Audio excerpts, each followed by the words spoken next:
Before we start things off, I feel it is only right that we give this anime an award. For having a title that is so unnecessarily large, it's going to make YouTube give me a sarcastic "really" when I try to upload the video. You know, if it'll even let me do that, that is. Anyway, getting back on topic to the anime, I do have to say that I enjoyed it. Now, for those of you who have just watched the first episode of this anime and dropped it after that, and now think that Captain Chiao is just about to drive this ship of a review channel right into an iceberg, I don't blame you. Because, to put it lightly, the first episode was nothing but fan service and was complete garbage in regards to the plot or the characters. Which is probably why some sources put this as episode 0, probably because it was a 0. Oh, that was awful. Although, since it did air before any of the other episodes, I'm a bit less willing to forgive and forget this one. But that definitely doesn't mean that I'm going to be judging this anime on that one episode. Now, I'll be honest here, at first I wasn't all that fond of this anime because, to be fair, it does have some considerable problems. Although in the end, the characters became more well thought out with some good interactions and pleasing drama to lift this anime to be good. So the show starts off by focusing on Tomoya, a typical otaku who wants to create a masterful visual novel based off of a girl he saw, who is named Megumi and surprise surprise is his classmate and plays an integral role in the story, with this encounter resulting in him hunting down other girls in an attempt for them all to work together to bring this idea to life. Now, when the anime first introduced the main character Tomoya, I wasn't really fond of this guy, since he just seemed like every generic anime geek out there. I mean, he's a glasses-wearing nerd with an anime-loaded room where they, funny enough, like to constantly draw attention to anime made by A1 Pictures. Guess who animated this, by the way? And lastly, he even used the cliched "I don't like three-dimensional girls" line that I'm getting sick of hearing over and over again. But luckily, he isn't just a walking cliche, as he has this extreme passion and determination to make his visual novel a reality that he'll put into anything he sets his mind to. With the strength of that passion, really makes it easy to find yourself invested and interested in whatever he is doing. Even when other people keep deterring him, he never gives up, which really captures the spirit of the audience to get behind him. And that's definitely a great trait for originality and likability. Moving on, the creative process is pretty realistic. He doesn't just do everything magically, but goes through determination to do the task, procrastination from being troubled with the task, and lastly to depression over the little he has completed. And as for someone who has this thing happen to him from time to time, I can vouch for it being realistic. This small addition was so important because it prevented him from feeling fictional, and in turn made his relatability so much more stronger, since almost all people go through this process at some point, and not just the ones that make stupid anime videos on YouTube.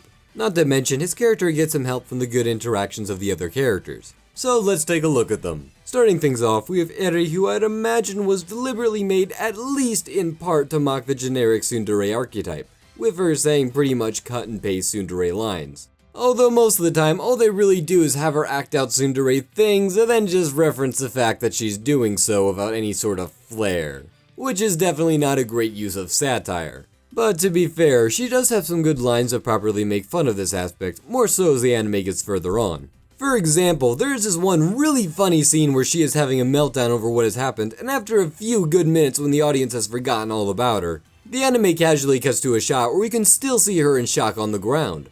But other than some funny interactions, her personality really doesn't have all that much that makes her definable. They do try to fix this by, let's go easy on me today and say having her make adult-oriented manga. But this never really gave all that much to her character. Sure, we get to see her contrasting appearances and the work she does, but any contrast on her personality or how she's affected by this on a daily basis is pretty much minimal.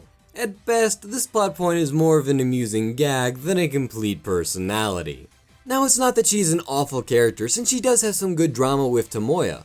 Sure, it's not the let's get out the character butcher knife and make some feels type of drama, but nonetheless, it gave some charming amount of exploration into her character through some good emotions and an enjoyable little scene that resulted in giving her some depth and likability. Next up, there is Yuta, who I would say has one of the stronger personalities of the characters. Most of the time, she is calm, stern, cynical, and a bit cold to the other characters every now and then. However, she is still shown to be caring, or at least interested in the people around her. Although what really gives her a good sense of character is how she can get so worked up over her writing and her personality goes from being crazy obsessive over her work, which mostly results in her energy levels completely crashing. This is good because it gives her a trait that affects her personality through multiple emotions, along with this making her feel more real and original by giving her something that adds positive complexity to her character. Not to mention, this plot point about her being a writer leads to a very nice arc about the relationship of a creator and a fan with Tomoya, which helps to add on to her quality by giving her stronger motivation, a more thorough explanation of her mindset, and some good drama. Next, they do have her say and do things that are unique and definable from just throwing out sarcastic remarks and teasing the other characters. For example, the title she puts on the script for Tomoya is just showered in her sarcastic whatever personality. It really is her complex and change of mood mixed with unique and definable scenes that help make her a good character. Moving right along, we have Megumi, whose personality is, well, completely purposely blank. And I do mean that they did it deliberately because the anime even takes time in an episode to reference the fact that she's boring and hence the long title. But surprisingly, even though they wrote her as a blank slate, I still enjoyed seeing her on screen and see some value in her as a character. One of the reasons she works well is how she plays off of the more typical characters as a deadpan comic relief that does get some good laughs. As a lot of her scenes involve her saying things that's either criticism or questions that a normal person would end up thinking, which can include anything from typical anime hairstyles and personalities. This resulted in giving her a clear comedic contrast along with providing the show with its best use of satire.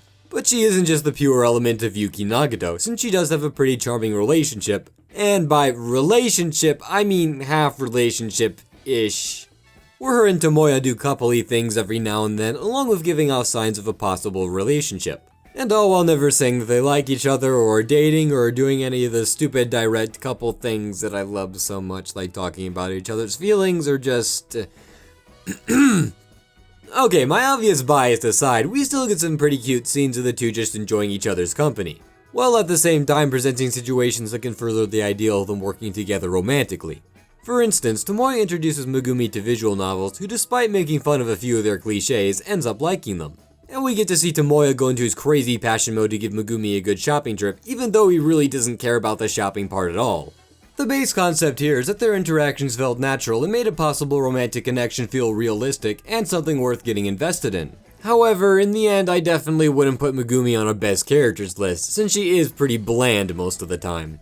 But nonetheless, the creators took advantage of a possible romantic relationship and used that bland personality to make some of the best jokes the anime had to offer, which definitely gave some definability to her character. And on that note, let's talk about the interactions and jokes a bit more. Now, being honest here, excluding Tomoya and perhaps Yuta, the characters by themselves, personality-wise, aren't really all that special.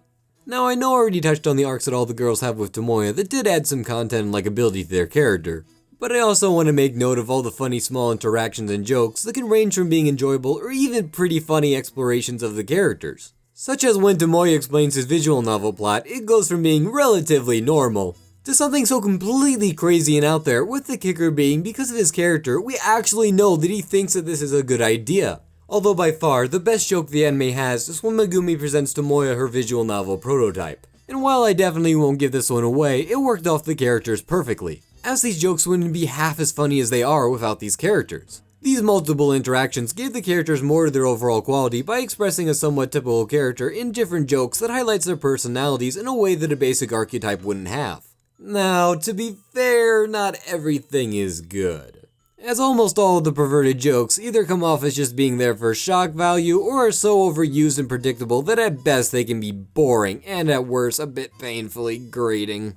And while I'm on the topic, even excluding episode 0, the anime does have a chunk of pointless fan service in it. You will receive a fair amount, although not an extravagant amount of what you would expect.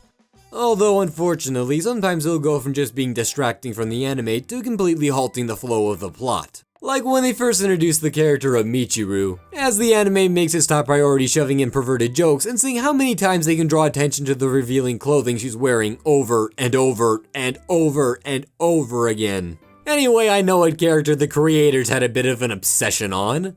So in the end, is this a good anime? And I would say yes. However, it definitely has some problems too. Not all episodes are constant quality, and some focus on more relatively uninteresting things. But along with this, we get episodes with pleasing moments and some good comedy. Sure, some of the satire is just the anime writing off tropes rather than actually poking fun at it. But when they actually get it right, it is very well crafted and sharp. And yeah, some of the jokes are just perverted gags. But there are still a lot of jokes that rely on unpredictability and are pretty witty. Even with the problems it does have, the positives of the anime are more common than the negatives. And this, combined with Tomoyo's personality, mixed with some pleasing interactions from the other characters, the anime is able to create a pleasing final product. While definitely not something I would recommend to anyone who isn't that big a fan of slice of life and doesn't want to sit through a few slow parts on the fan service, it really isn't a bad choice to check out if it piques your interest. Just feel free to skip episode 0, okay?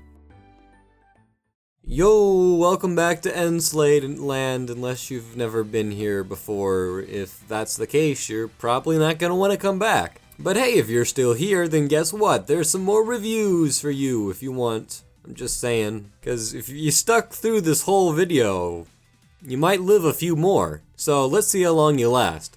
First up, we have my review on Death Parade, and second up, we have my review on the Labyrinth of Grisaya. 2 reviews for you to suffer through, enjoy. And there also just so happens to be my Hummingbird and my Twitter account where you can go and run around and have fun and whatever, I don't care. Or you could just sit here and listen to the music, but hey, I'm not gonna judge. Okay, maybe a little, but whatever.